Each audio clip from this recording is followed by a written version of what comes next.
नमस्कार श्रोताओं, मैं रितिका गुप्ता और मैं सुदर्शन नाहर भारत विकास डायरी कार्यक्रम में आपका स्वागत करते हैं।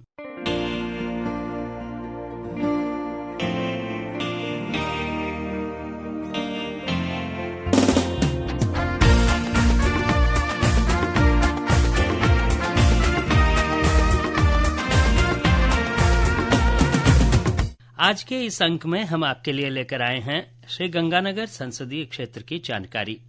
श्रोताओं, श्रीगंगानगर लोकसभा क्षेत्र सामरिक दृष्टि से अपनी अलग पहचान रखता है। गेहूं की बम्पर पैदावार के साथ सरसों, गन्ना और अन्य फसलों की भूमि होने के कारण इसे प्रदेश का अन्न कटोरा भी कहा जाता है। बेहतर गुणवत्ता वाली नरमा कपास के कारण इसे कॉटन बेल्ट के नाम से भी जाना जाता है। बागवानी फसल किन्नू के कारण श्रीगंगानगर देश विदेश में प्रसिद्ध है। यहाँ से हर साल सैकड़ों टन किन्नू का विदेशों में निर्यात किया जाता है। विदेशों में किन्नू की बढ़ती मांग को देखते हुए बांग्लादेश सीमा तक किन्नू स्पेशल ट्रेन का भी संचालन किया गया था। पर्यटन और ऐतिहासिक दृष्टि से बात करें तो बूढ़ा जोहड़ गुरुद्वारा और सूरतगढ़ का किला प्रसिद्ध स्थल है। वहीं पक्षी प्रेमियों के लिए सरदारगढ़ और सरूपसर काफी मशहूर है। यहाँ समय समय पर विदेशी पक्षी भी आते हैं। जैतसर में उन्नत किस्म के बीज उत्पादन के लिए अनूठा कृषि फार्म है। वहीं सूरतगढ़ फार्म में कृत्रिम गर्भाधान के माध्यम से अच्छी गुणवत्ता वाले दुधारू पशुओं की नस्लें तैयार की जाती हैं। लीजिए अब सुनिए इस संसदीय क्षेत्र का और ब्यौरा हमारे श्रीगंगानगर संवाददाता से। भारत पाक अंतर्राष्ट्रीय सीमा पर महाराजा गंगा सिंह द्वारा बसाई श्रीगंगानगर लोकसभा क्षेत्र देश और प्रदेश में सामरिक दृष्टि से अपनी अलग पहचान रखता है। यहाँ गेहूं की बम्पर पैदावार के साथ सरसों, गन्ना सहित अन्य फसलें होने के कारण इसे प्रदेश का अन्न का कटोरा भी कहा जाता है। 1952 में गठित इस लोकसभा सीट का दिलचस्प इतिहास रहा है। यहाँ पहली बार कांग्रेस के पन्नालाल बारूपाल सांसद बने थे। इस लोकसभा के अंतर्गत श्रीगंगानगर, सूरतगढ़, सादुलशहर, रायसीनगर, श्रीकर्णपुर, हनुमानगढ़, संगरिया और पीलीबंगा विधानसभा क्षेत्र आते हैं। आजादी के बाद हुए 15 लोकसभा चुनाव में कांग्रेस ने इस सीट पर 10 बार जीत दर्ज की है। वर्ष 2019 में हुए लोकसभा चुनाव में वर्तमान सांसद निहाल चंद ने अपने ही पुराने रिकॉर्ड को तोड़ते हुए कांग्रेस पार्टी के भरतराम को 4,06,978 वोटों से हराया था। इसमें निहाल चंद को 8,97,177 और भरतराम को 4,90,199 वोट मिले। चुनाव में 19,41,656 मतदाताओं में से 7,63,549 पुरुष, 6,80,832 महिलाओं और 11 ट्रांसजेंडर मतदाताओं ने अपने मताधिकार का इस्तेमाल किया। वर्तमान में इस लोकसभा क्षेत्र में 20 लाख से अधिक मतदाता हैं। वर्तमान सांसद निहाल चंद इस सीट से 1996, 1999, 2004 और 2014 और 5वीं बार 2019 में निर्वाचित हुए हैं। चंद्र शर्मा, आकाशवाणी समाचार, श्रीगंगानगर। केंद्र सरकार के विभिन्न जन कल्याणकारी योजनाओं से इस संसदीय क्षेत्र में लाखों लोगों को फायदा पहुंचा है। पिछले 10 वर्षों में बड़ी संख्या में महिलाओं, किसानों, युवाओं और विद्यार्थियों को विभिन्न योजनाओं के माध्यम से लाभान्वित किया गया है। सांसद निहाल चंद के प्रयासों से क्षेत्र में कई विकास कार्य किए गए हैं। वहीं कई विकास कार्यों का काम अभी प्रगति पर है। उज्ज्वला योजना के तहत 1,77,000 महिलाओं को गैस कनेक्शन जारी किए गए हैं। इससे उन्हें चूल्हे के धुएं से होने वाली परेशानी से मुक्ति मिली है और उनके समय की भी बचत होती है। क्षेत्र के ग्रामीण इलाकों में 463 करोड़ रुपए की लागत से 51,977 लोगों को पक्के मकान उपलब्ध करवाए गए हैं। वहीं प्रधानमंत्री शहरी आवास योजना के तहत 777 लोगों को लाभान्वित किया गया। 325 करोड़ रुपए की लागत से क्षेत्र में मेडिकल कॉलेज बनाया गया है। इसमें वर्तमान में 100 बच्चे अध्ययनरत हैं। पीएम केयर्स की ओर से परिसर में ऑक्सीजन प्लांट की स्थापना भी की गई है। जल जीवन मिशन के तहत घरों में नल के माध्यम से पीने का साफ पानी पहुंचाया जा रहा है। अब तक 3,03,000 से ज्यादा घरों को नल से साफ और फ्लोराइड मुक्त पानी की आपूर्ति की जा रही है। प्रधानमंत्री फसल बीमा योजना के तहत प्राकृतिक आपदा के कारण हुए फसल खराबे के एवज में करीब 4.5 लाख से अधिक किसानों किसानों को 1080 करोड़ रुपए का भुगतान किया गया है। मृदा स्वास्थ्य कार्ड योजना के तहत भूमि की गुणवत्ता जांचने के लिए 5 लैब्स चलाई जा रही है। खेलो इंडिया अभियान के तहत जिला मुख्यालय पर गंगा सिंह स्टेडियम में 7 करोड़ रुपए की लागत से सिंथेटिक ट्रैक का निर्माण करवाया गया है, जहां बड़ी संख्या में खिलाड़ी अभ्यास के लिए पहुंचते हैं। भारत विकास डायरी के लिए समाचार कक्ष से मैं सालिहा गाजी। आइए सुनते हैं विभिन्न योजनाओं के लाभार्थियों के अनुभव। मेरा नाम सुनीता है, पति अजय कुमार, निवास देवनगर की हूँ। प्रधानमंत्री मित्र वंदना योजना के तहत मुझे 6,000 रुपए मिले। गर्भावस्था के दौरान मेरी निःशुल्क जांच के बाद आंगनबाड़ी से मेरे गर्भावस्था शिशु और मेरे लिए पोषण की सुविधा दी गई है।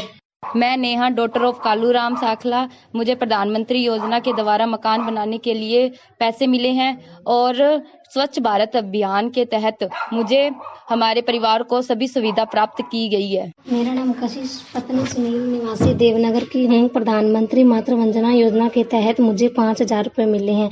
गर्भावस्था के दौरान मेरी निःशुल्क जांच के साथ आंगनबाड़ी केंद्र में गर्भस्थ शिशु के लिए पोषाहार की सुविधा दी गई। केंद्र सरकार की ये योजना मुझे बेहतर लगी, महिलाओं के लिए लाभकारी है। मेरा नाम राजा है, मेरे पिताजी का नाम चंद्रभान जी है, चंद्रभान शर्मा, और मैं लालू राम ढानी पुरानी वादी में रहता हूँ। हमें केंद्र सरकार द्वारा शौचालय के लिए राशि मिली थी, उससे हमने शौचालय बनाए। अब हमें खुले में जाने की जरूरत नहीं है। उसके लाभार्थी और हमें काफी सुविधा मिली है। हम सरकार से काफी खुश हैं। मैं जगदीश सोनी, निवासी पुरानी वादी वार्ड नंबर 6 परबुचो का स्थायी निवासी था। मुझे प्रधानमंत्री आवास योजना में जो राशि मिली, उससे पहले मेरा मकान टूटा फूटा था। अब मेरा मकान प्रधानमंत्री जी की जो लोक कल्याणकारी इस योजना के तहत मेरा मकान अच्छा बन गया और मेरे परिवार को छत मिल गई। इसलिए मैं प्रधानमंत्री और केंद्र सरकार का धन्यवाद देना चाहूँगा। मेरा नाम पूनम शर्मा है। मैं साउवाला ग्राम पंचायत विधानसभा सादुल शहर की रहने वाली हूँ। मुझे प्रधानमंत्री उज्ज्वल योजना के तहत निःशुल्क गैस सिलेंडर मिला है। पहले खाना बनाने और गर्म पानी करने के लिए चूल्हे पर लकड़ियां जलानी पड़ती थी। इस दौरान लकड़ी के धुएं से आंखों में जलन होती थी। गैस सिलेंडर मिलने के बाद काफी राहत मिली है। आप सुन रहे हैं भारत विकास डायरी। ये कार्यक्रम आप हमारे news on AIR official YouTube channel, website news on AIR और अन्य सोशल मीडिया प्लेटफॉर्म्स पर भी सुन सकते हैं। अमृत भारत स्टेशन योजना के तहत आयोजित किए गए एक कार्यक्रम में सांसद निहाल चंद ने क्षेत्र के विकास के बारे में अपने विचार प्रकट करते हुए कहा कि इसके लिए कोई कमी नहीं रखी जाएगी। प्रधानमंत्री आदरणीय मोदी जी ने राय सिंह नगर में अमृत योजना में इस रेलवे स्टेशन बनाने की घोषणा की है।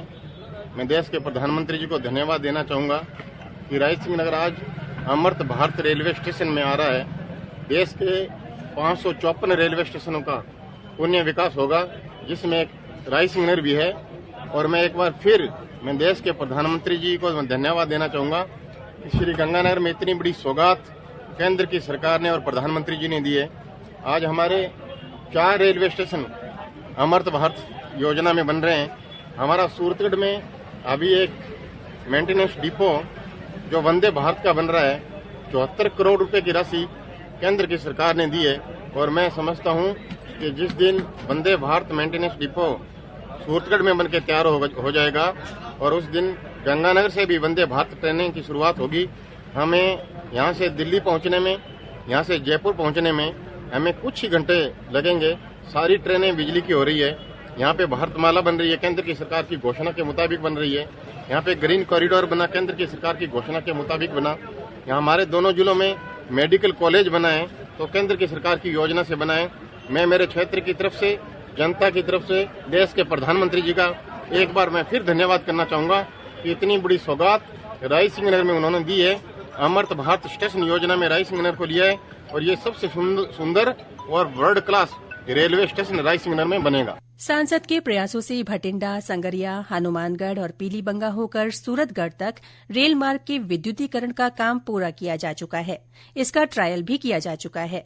इस पर करीब 286 करोड़ रुपए खर्च किए गए। इसी तरह श्रीगंगानगर हनुमानगढ़ रेल मार्ग के विद्युतीकरण का काम भी प्रगति पर है।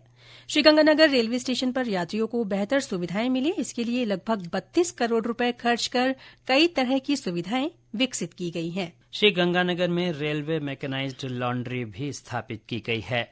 यहां यात्रियों को मिलने वाले कंबल और चादरों की धुलाई कर बीकानेर मंडल के हर स्टेशन पर सप्लाई किया जाता है। केंद्र की सरकार ने जितनी सौगात दी है वो आपके सामने है। आज पूरा जिला रेलवे में हिंदुस्तान में पहले नंबर पे चल रहा है, ये मुझे कहते हुए कोई शंका नहीं है। मैं कह सकता हूं कि हमारे गंगानगर जिले में 3 रेलवे स्टेशन, आज अमृत योजना में 4 रेलवे स्टेशन बन रहे हैं। श्री गंगानगर है, हनुमानगढ़ है, सूरतगढ़ है, रायसिंह नगर है। ये चारों रेलवे स्टेशन जिनका निर्माण अमृत योजना में चल रहा है। और यदि आपने देखा होगा कि वंदे भारत के लिए जो मेंटेनेंस डिपो है वो भी सूरतगढ़ में सैंक्शन हुआ है। 74 करोड़ रुपए केंद्र की सरकार ने दिए हैं। वहां पे वॉशिंग लाइन, 2 वॉशिंग लाइन भी बनेगी, वहां पे मेंटेनेंस डिपो भी बनेगा। और मैं कह सकता हूं कि आने वाले समय में जब मेंटेनेंस डिपो वंदे भारत का सूरतगढ़ में बन रहा है तो वंदे भारत की ट्रेन श्री गंगानगर और हनुमानगढ़ से शुरुआत होगी, यह कहते हुए मुझे कोई शंका नहीं है। मैं एक बार फिर देश के प्रधानमंत्री जी का धन्यवाद करना चाहूंगा कि हमने जीवन में कभी कल्पना नहीं की थी कि गंगानगर में मेडिकल कॉलेज बनेगा। क्या गंगानगर और हनुमानगढ़ में दोनों जिलों में मेडिकल कॉलेज देने का काम किया तो केंद्र की सरकार ने किया। हमारे भारतमाला देने का काम किया तो केंद्र की सरकार ने किया। भावनगर से अमृतसर तक ये जो ग्रीन कॉरिडोर बनाने का किसी ने काम किया है वो देश के प्रधानमंत्री जी ने किया है। और अभी देश के प्रधानमंत्री जी जिस तरीके से आह्वान कर रहे थे कि सारी ट्रेनें बिजली से चलेगी और बहुत जल्दी हमारे इस कैनाल लूप के ट्रैक पे भी बिजली की ट्रेन चलेगी, ये कहते हुए मुझे कोई शंका नहीं है। बहनों और भाइयों, मैं इस मौके पे आप सब लोगों को धन्यवाद देना चाहूंगा कि आप लोग पधारे हो। रायसिंह नगर अमृत योजना में 20 करोड़ रुपए की लागत के करीब यह रेलवे स्टेशन बन रहा है और आने वाले समय में एक ऐतिहासिक रेलवे स्टेशन आपको दिखेगा। यह बात मैं गारंटी के साथ में कह सकता हूं, क्योंकि इसकी गारंटी अगर किसी ने दी है तो देश के प्रधानमंत्री जी मोदी जी ने इसकी गारंटी दी है। श्रीगंगानगर देश का सीमावर्ती इलाका होने के कारण सुरक्षा की दृष्टि से भी महत्वपूर्ण स्थान रखता है। भारतमाला सड़क परियोजना के तहत यहां सड़कों का निर्माण भी किया जा रहा है। इसके तहत श्रीगंगानगर में साधुवाली से जेड माइनर, श्रीकरणपुर, गजसिंहपुर, रायसिंह नगर तक सड़क का काम जारी है। इसी तरह रायसिंह नगर से अनूपगढ़, घड़साना, रोजडीर, सतासर और पूगल तक 162 किलोमीटर सड़क निर्माण किया जा रहा है। लोगों को पासपोर्ट बनवाने के लिए जयपुर तक लंबा सफर न करना पड़े, इसके लिए जिला मुख्यालय पर पासपोर्ट कार्यालय खोला गया है।